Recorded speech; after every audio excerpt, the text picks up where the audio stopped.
Hi, boys and girls. Pet War, Chapter 6.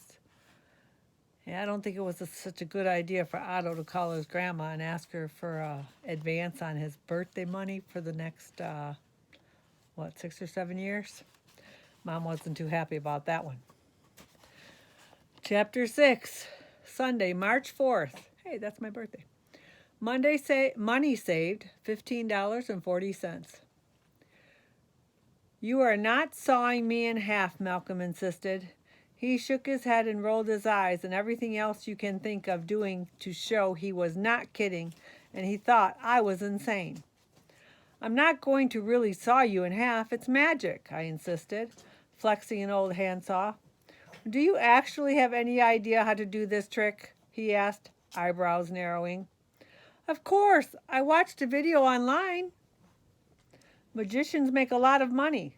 One came to our school the year before, and he was awesome. He made our teacher disappear. Unfortunately, he brought him back. Not nice. So, his act wasn't perfect, but anything that's entertaining had to be well. I knew what I was doing. Maybe. I wore a cap from an old Halloween costume. The amazing Otto had a nice ring to it. Would you lay down? Sorry about that, guys. It's my dog. I practiced saying, hocus pocus. I taped some boxes together and found Dad's rusted saw from the back of the garage. I just needed a volunteer for the classic saw someone in half trick. It was a guaranteed crowd pleaser. Not that I had a crowd, but I would, once I perfected my act, which meant I needed Malcolm to help me practice. Besides, he owed me for teaching him how to juggle a soccer ball so well. You know, I won't really saw you in half, I assured him. It's a trick. You need to just scrunch up your body. The chances of me sawing in you half are very small, as long as you scrunch up enough. Oh. I doubt I could get through your bones anyway. It's an old saw. I tapped the saw aside, and the dull and muted twang rang out. How about if I saw you in half? Malcolm suggested. Nope, I have to do it. I'm the magician. Plus, you're shorter than me. I'm shorter than you by like a half of an inch. That's a half an inch less of chance of being sliced in half. I lifted a pair of sneakers that had been in my closet forever. And I'll put these on the other end, and people will think your feet are sticking out. They'll think they're stinking out, Malcolm held his nose. Those reek. That means they stink really bad. I couldn't argue. I was surprised how much nicer my room smelled after I removed the sneakers from my closet. Although there were other sneakers that were only slightly less stinky, this wouldn't even be an issue if Mom had just bought me the new basketball sneakers I asked for. New sneakers don't smell like anything but rubber, and they don't smell as bad as your breath, I quipped. Vomit toes, he said. Beastie breath. Sneaker stinker. Iguana reeking, money funking, stench spewer. I hate you. I wasn't much of a comeback, but you do what you can. Malcolm just shook his head and laughed. Come on, I wailed. I need an assistant. Sorry, not happening. Fine, forget the saw trick. To be honest, I wasn't entirely sure Malcolm could scrunch up enough to avoid being cut in half anyway. But this magician idea rules. I already have a cape and a name. What else do I need? The ability to do a magic trick, said Malcolm. I shot him a dirty look. I can do magic. I whipped my cape dramatically, very magician-like. Do you have any money? Maybe, said Malcolm, squirming. How much? I held out my palm. Malcolm slowly removed a $5 bill from his pocket. This is allowance money, and I'm not giving it to you. I earned it. It's allowance money? That's just like free money from your parents. You earn it by breathing. Not true. Unlike you, I have chores. I have to clean my room, get good grades, and I have to set the kitchen table every night. Yes, they work you to the bone, I agreed. I don't know how you find time for yourself. I slapped my palm. Now hand over the money. It's a trick. I'll give it right back. Ooh, I don't know if that's going to be a good idea. Malcolm hesitated, which gave me the chance to swipe the bill from his hand. Well, this should be interesting, he muttered. I chose to ignore the comment. A good magician converts the doubters into the audience into believers. And now the amazing money trick from the amazing Otto, I announced. I take this ordinary $5 bill. I wave it to the show. Waved it to show the audience, and I rip it in half. And I tore the bill slowly for effect. Hey, that's my money, yelled Malcolm. I scrunched the paper into a tiny ball into my palm, and now I will magically put the two pieces together again. I tapped the magic wand on my closed fist. It really wasn't a wand. Just two pencils I taped together. Wow, he's got imagination. But with a lot of masking tape, and it's sort of like a wand. Hocus pocus, I yelled with great flourish and magician-like command. I opened my palm. It's still in two pieces, said Malcolm, except now they're two scrunched up pieces. I looked at the two tiny paper balls sitting weakly in my palm. Well, it worked on the video, I muttered, trying to figure out what I did wrong. It looked really simple online. Malcolm frowned. You owe me $5. Sorry, maybe I can tape it back together. I sat down on the garage floor with my head in my hands. I guess I'll have to live with a cat. That's the spirit. Give up. Malcolm pumped his fist over his head. The world needs more quitters. It's not funny, I mumbled as Malcolm snorted. But even though Malcolm was the one laughing, I didn't hear his voice. I heard Lexi's. Malcolm's mouth moved, but I imagined my sister's happy snicker bellowing out as she cradled the lumpy Fluffernutter in her arms. I heard her terrifying cackling as Fluffernutter the evil, miserable cat spat his hairball in my face and then meowed. I shuddered. Malcolm clapped me on my back. Relax, we just need an idea. Ideas are a dime a dozen. Too bad, because if they were more than I could have sold the ideas for money. I had a lot of them. I could throw a yard sale with all of Lexi's clothes. I could sell advertising for my soccer jersey. I could sell my body parts for medical experiments. Ew. I just didn't have any good ideas. My brain started aching from thinking, but then a plan popped into my head like a microwave popcorn. A telethon! I jumped up and raised my hand for Malcolm to slap me in a joyful high five. But Malcolm just looked at my hand and left it unslapped. It stayed up in the air, alone. Huh? He asked. A telethon. You know, when people call you on the phone and donate money for stuff. They have them on television. They raise money to fight disease and pay for TV shows. I kept my hand up, ready for slapping. I know what a telethon is, said Malcolm. Then why aren't you hitting my high five? Malcolm didn't answer. He just kept staring at me, and I eventually lowered my hand since my arm got tired. We would hold a dog telethon. People call in and give me money for a dog. People love dogs. They'd donate all sorts of money. I'd probably be a millionaire. Malcolm shook his head. You've officially lost all of your marbles. I knew it was just a matter of time. No one is going to call in and give you money for a dog. Well, someone might, I said. Malcolm shook his head again. But he was wrong.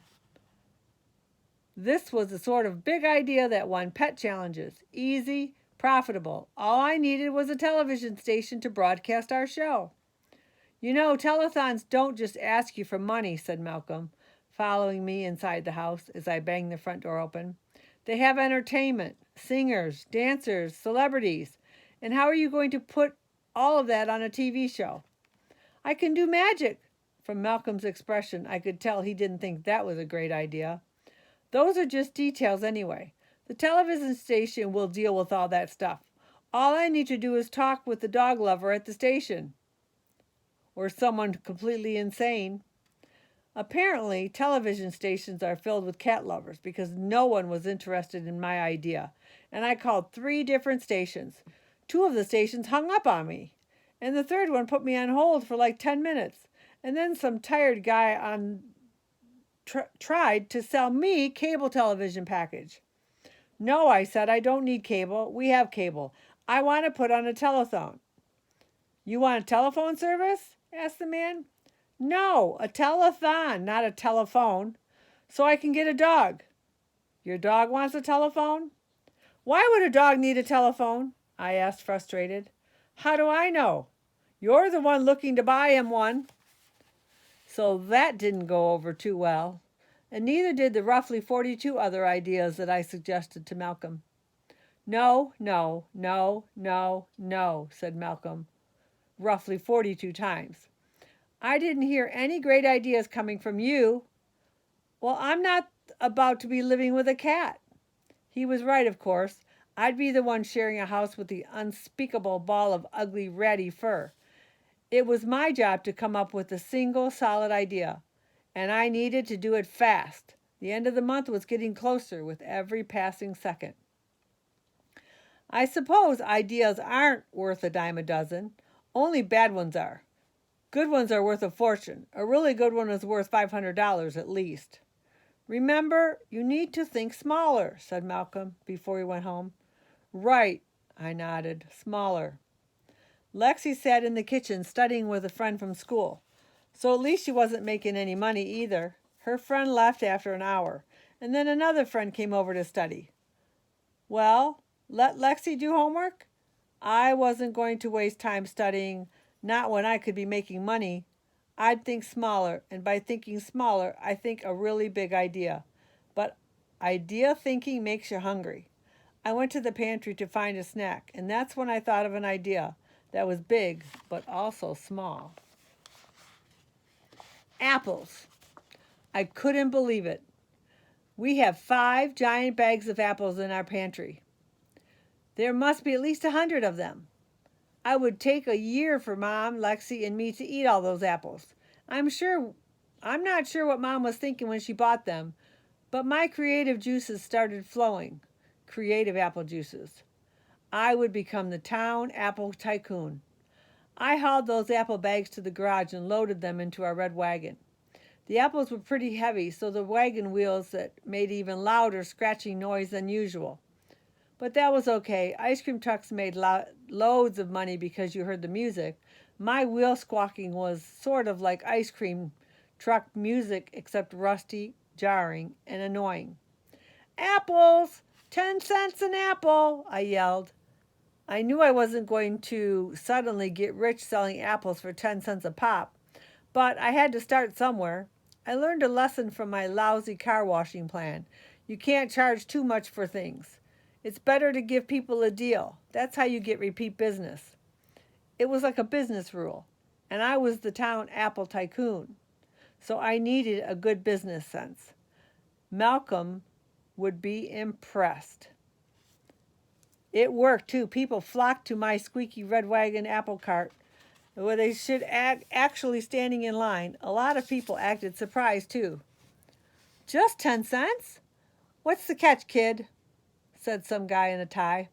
No catch, just business, I boomed. 10 cents? My, that's a bargain, said a lady pushing a stroller. Give me 4, please, and keep the change. Thank you, I said, and she handed me 2 quarters, and I handed her 4 apples. Tell your friends, Otto's apples are the best deal in town. I'll take 2, said a girl with an oversized college sweatshirt.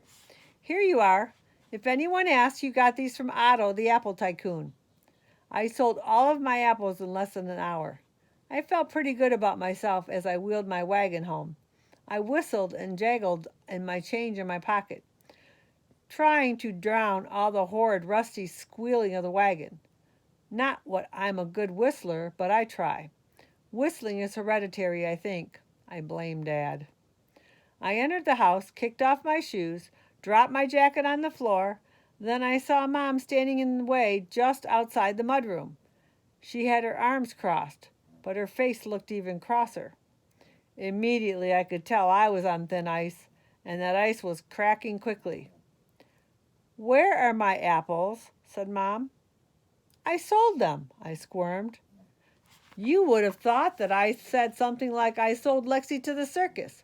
Well, that wasn't a bad idea, except I couldn't imagine anyone paying more than $5 for her, so it wouldn't be worth the effort. Mom's already red face turned redder.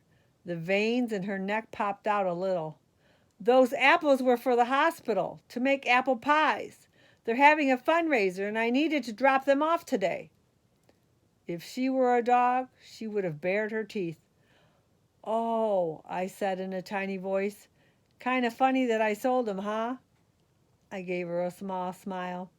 But I don't think Mom thought it was funny at all, and I quickly stopped smiling.